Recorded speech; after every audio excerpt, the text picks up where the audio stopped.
Hey y'all, today is October 6, 2025, and we are getting ready for the full moon in Aries that's happening tonight. And so I wanted to get into the astro energy of the day as well as pull some cards. Well, I'm probably just going to pull one card from this deck specifically that I was called to connect with the demons that are dwelling in the subconscious realm that's really calling for your attention right now to work with in a way that can be beneficial to the collective, in a way that can be beneficial to you, as well as pull a card from the Dark Mirror Oracle deck to really just give some additional advice or information about this full moon in Aries energy. And so let's get into it. This moon is fucking juicy.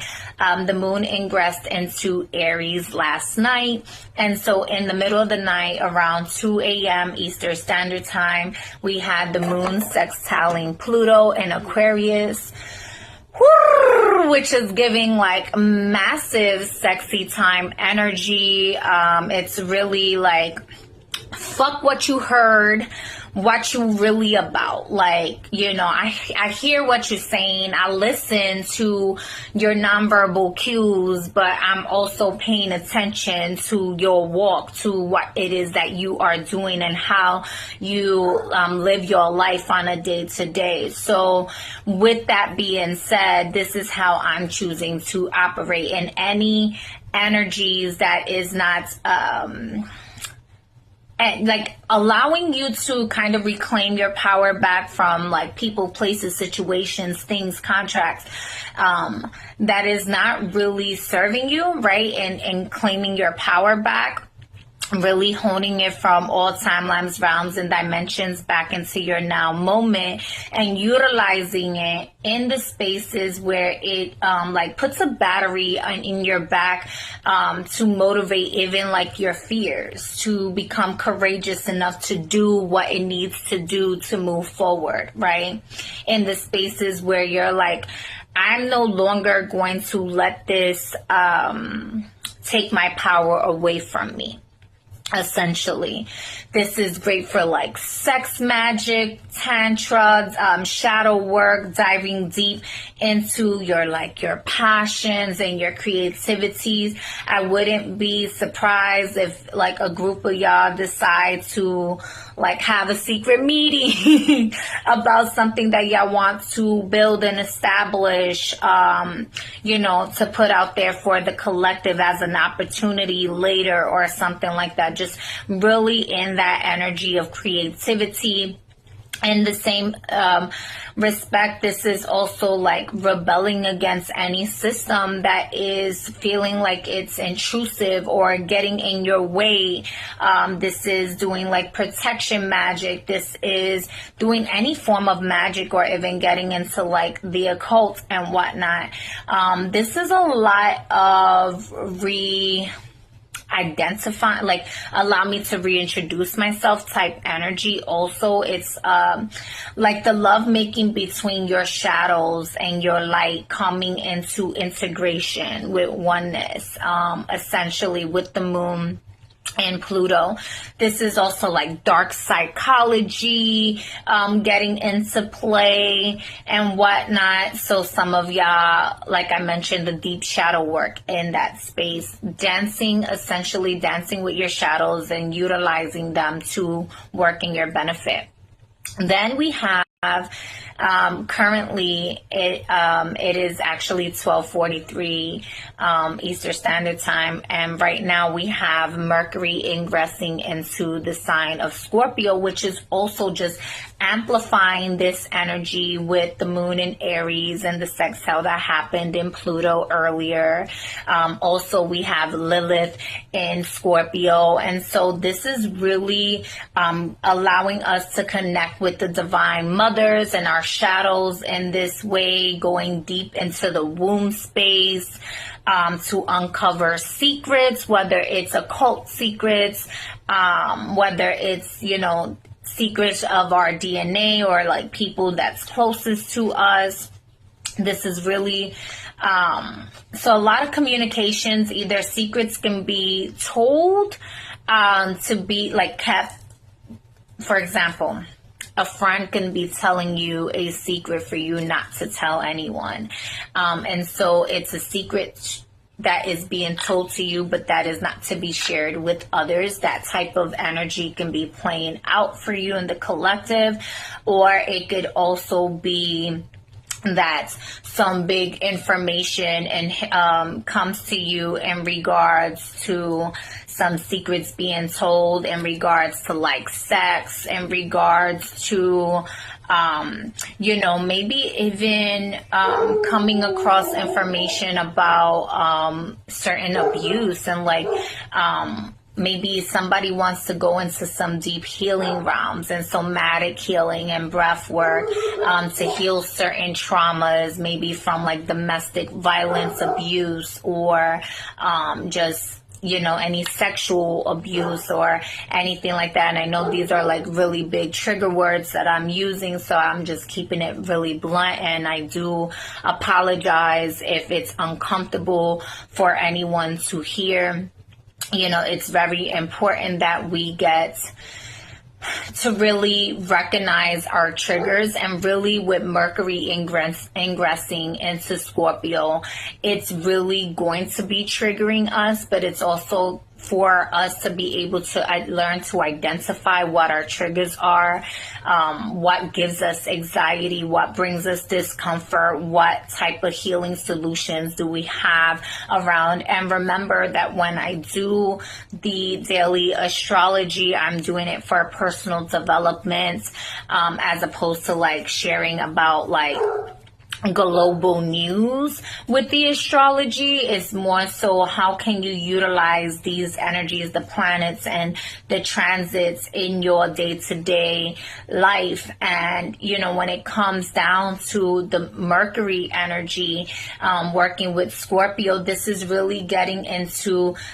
deep into your hips, deep into your reproductive system, maybe even like doing a colonics and enema, going into the spaces where maybe for some of you this is fasting, right?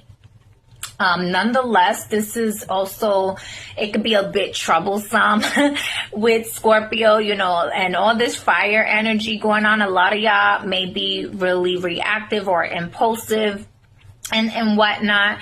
We do also have the moon in conjunction happening later around almost 4 p.m.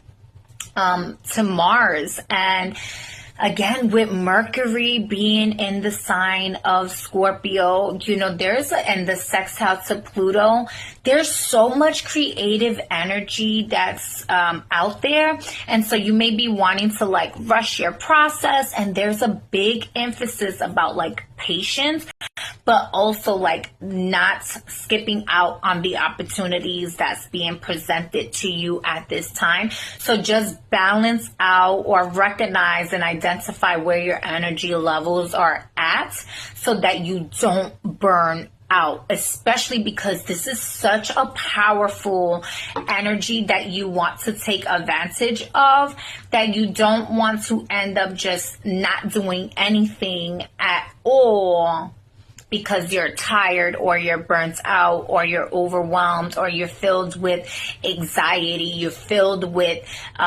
resentment, anger, envy, whatever, the 7 deadly sins. Like, you're filled with all these emotions that humans tend to experience on, I guess, a day-to-day, or, in certain parts of life, for certain lessons and principles for them to navigate through. That kind of keeps you in like a war state mentality. But what is recommended, right? Because it's really a good time to like connect with unions and of your loved ones and those that are like-minded in this space, but also holding down healthy boundaries and creating like a protective shield even. Yeah, so we did have a card jump out here. And then we also have Mercury in conjunct Neptune. That's happening 4, 5, 6, around like 6 p.m. Eastern Standard Time. And so this could be a little bit of miscommunication, or even when it can get a little bit explosive, because Mercury is in Scorpio and this in conjunction Neptune is in Aries. So these are two it's water and fire elements kind of really deep in their passions and their emotions, and it could either work in a way where it's really getting you to you might either be getting in your own way because ego could get present, or maybe you feel like there's a power struggle of authority or something like that. Or, you know, maybe one person is like super confused in regards to like, you know, how to lead a situation, and you're being called to step up as a leader. That could also be another way that this comes up. This could also be feeling like you're contemplating like, what's the purpose of fucking life? Like, why am I here? What the fuck is all of this? So a lot of pessimistic thoughts or depressive thoughts type of energy that can be presented at this time. So I recommend maybe having like your journal with you throughout the day if you're feeling in that type of mood, like you just don't get the point of all of this anymore. You're really exhausted. You're really tired. Maybe put a playlist of your favorite music, or even like 532 hertz or 528 hertz sound frequencies to kind of get you, you know, stimulated into a more calmer state. Maybe some classical music, some jazz, or something like that along the lines to kind of keep your energy in a more subtle realm. If it's overly emotional, overwhelmed, we would even say. And then we also have, during the time of the full moon, obviously, that is when the moon is opposite the sun. And the sun is currently in the sign of Libra, and the full moon is happening 10:47. Yes, 10:47 Eastern Standard Time. And so that is really when we're going to get to the peak of all this energy. Obviously, we're already in the current energy, so you can start utilizing this energy from now and even 3 days after. So if you happen to see this video after and you're like, oh, dang, I missed the train. Like, yeah, the transits may have already happened because every transit is in the moment. And so, you know, you're going to hear every astrologer say, oh, this is once in a lifetime, and this is, you know, everything is really once in a lifetime. We only say things once, we breathe it once, we experience it once. Even if we experience it multiple times, or we regurgitate information, or we, you know, it seems like a cycle or a loop, it's never ever exactly the same. And so that's my opinion. Take that as a grain of salt, Take it how you feel. But, yeah, so utilizing the full moon, this is when you can do your like moon water. You can use this moon water to create maybe some war water, or create some banishing water, protection water, or you can use this to create some motivation in your life to stimulate changes, maybe where you're feeling sluggish, to get charged up and initiate change in your life. You can use this moon water for scrying and going deeper into your subconscious realm. And there's so many different ways of how to connect with the moon. Definitely utilize the connection with fire. And so I highly recommend lighting a candle, or can-dos, right? Plural, and really getting into the space of like deep meditation and finding the fire within your being. Here. So in the bottom of the deck is the Lovers with Zephyr here, and it says causes women to love men and brings them together in love, can make woman barren. So again, these are the shadow sides here. And so with the sextile energy that we have going on and Mercury ingressing into Pluto, you know, the Lovers card is connected with mercurial energy. So I'm just trying to get that to show up. But the card that came out is the King of Swords here is with Eligos. And this energy is all about, he reveals knowledge of forthcoming battles. And,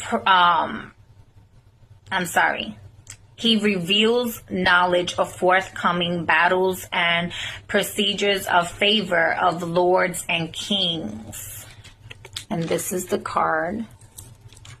Maybe the light is a little bit too strong.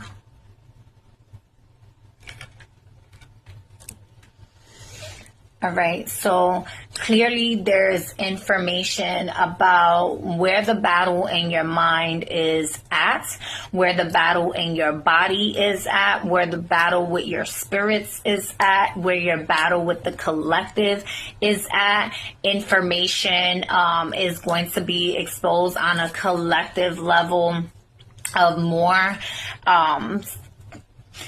harsh news that is attempting to cause deeper separation with the collective, with people here. And so it's just, you know, the King of Swords is very cold, it's very sharp, it's very observant, filled with information and knowledge, uses his intelligence to cut whatever cords that it needs to cut, say no without fear, without explanation, right, in that space. But it's also good to have like spiritual knowledge, spiritual wisdom, emotional intelligence with this energy here.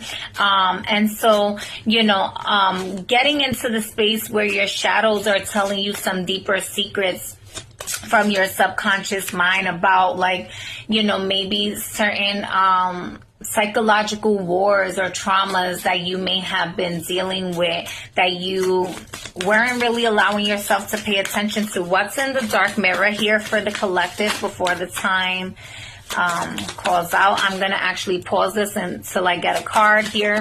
Oh, there we go. The Temple of my body. And then in the bottom of the deck, we have Peaceful Amongst Thorns. So I'm just going to pause this to kind of get the book to read it to y'all because I'm feeling guided. Okay, so we have the Temple of my body, which is connected to the stage of depression. It's also connected to the first quarter moon. And one of the words says, I feel I am not worth enough. A succubus-like creature with claws resembling nails holds a very thin silver chain, and the pendant on it appears like a crimson of tears. Tear of blood. And then the sentence is, my body is the temple of my soul. It has no secrets to me. And then going dark. This card is about the darkness in the body. Culture can make us turn distance from what is our corporeality. So many religious and customs, for instance, demonize sex in many different ways, lacing it with guilt and as an assault. Sorry about that. As an assassin can lace food with poison. On the other side, we are collaborators in cheapening our body, hiding it, being shamed by it, selling it, giving it away for nothing. It happens. When we accept an abusive relationship, when we refuse to respect the body of another, or more simply, when we do things like being too lazy to eat healthy. Our body is a temple. It cannot be defiled. We can take a shower, raise our chin, feel proud. It is our body. Ours. Claim your body back. So that is the shadow realms talking to you for your guidance. May it serve you for your highest and greatest good. And until next time, peace, love, and tranquility.